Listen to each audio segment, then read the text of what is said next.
Metal powders used for parts production can be a combination of various elemental particles or pre-alloyed powder.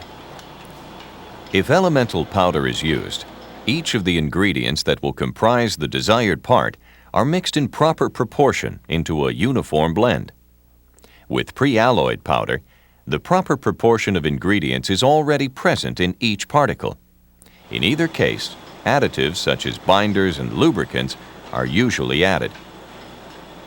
The powder is then consolidated in molds or dies, shaping and densifying it into a compact of the desired part. At this point, the part, or compact, is in a green state, where the powder particles are just lightly joined together. In this state, the parts have a so-called green strength, which is usually only sufficient for handling purposes. The parts are then transferred to a sintering furnace. During sintering, parts are heated at a temperature below the melting point or range of the base metal, but high enough to metallurgically bond the individual particles. Sintering further densifies the parts, increasing strength. Final part density is extremely important. Although controlled porosity is required and achievable for certain parts, the performance of structural parts increases directly with increasing density. The common methods of consolidating and shaping metal powder for parts production include mechanical pressing, injection molding, and isostatic pressing. Most parts are made by mechanical pressing and sintering. Parts are usually small to moderate in size and can be simple or complex in shape. They can be very thin or thick and can also have one or more levels, shallow or deep holes, and various other details. Parts produced by mechanical pressing can be net or near net in shape and have very close tolerances. Part production rates are high, from several hundred to thousands of parts per hour. In mechanical pressing, the powder is automatically gravity-fed into the die of a mechanical or hydraulic press and consolidated to a specific density. Pressures of 10 to 60 tons per square inch are created by the vertical action of an upper punch or by the double action of an upper and lower punch. Pressing is typically at room temperature, although elevated temperatures can also be used. Core rods are used inside the die to control formation of holes parallel to the direction of pressing.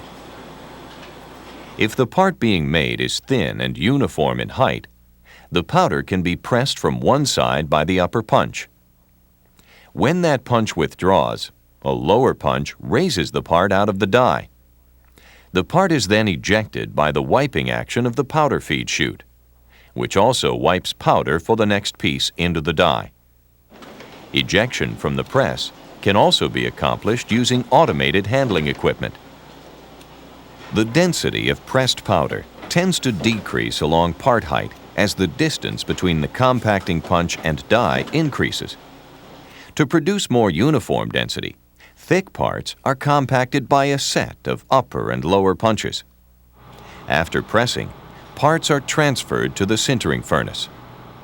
Sintering furnaces include preheat, high heat sintering, and cool-down zones, each having a controlled atmosphere.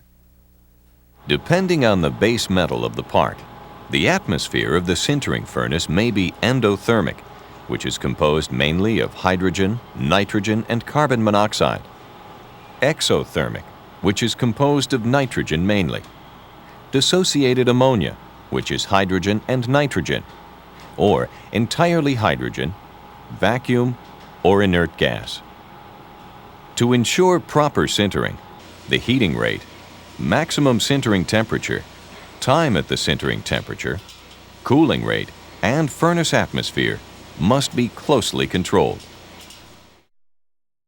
Powder metallurgy is a metalworking technology used primarily for producing parts from metal powder. The primary advantage of powder metal parts is design flexibility. Parts can be produced to net or near net shape and to controlled porosity or nearly full density, Most metal powder is produced by physical or mechanical methods. Atomization by high-pressure water or inert gas is the most common physical method. Mechanical methods include milling in hammer, rod, ball, grinding, or attrition mills. Metal powder used for parts production can be a combination of various elemental particles or pre-alloyed powder. The powder is then consolidated in dies or molds, shaping and densifying the powder into a compact of the desired part. The compact, which is in a green state, is then sintered. The common methods of consolidation are mechanical pressing, injection molding, and isostatic pressing. In mechanical pressing, the powder is automatically gravity-fed into the die in a press and consolidated by the vertical action of a punch or punches. Most powder metal parts are produced by mechanical pressing. After pressing, parts are transferred to a sintering furnace, where they are heated to metallurgically bond the individual particles. After sintering, parts may require additional processing in secondary operations. Injection molding involves mixing the powder with a thermoplastic binder and granulating it to produce the feedstock. The feedstock is heated and then injected into a mold to produce the desired part. Once the part hardens, it is debinderized and then sintered. Powder consolidation by isostatic pressing can be performed at room temperature, which is called cold isostatic pressing, or at an elevated temperature, which is known as hot isostatic pressing.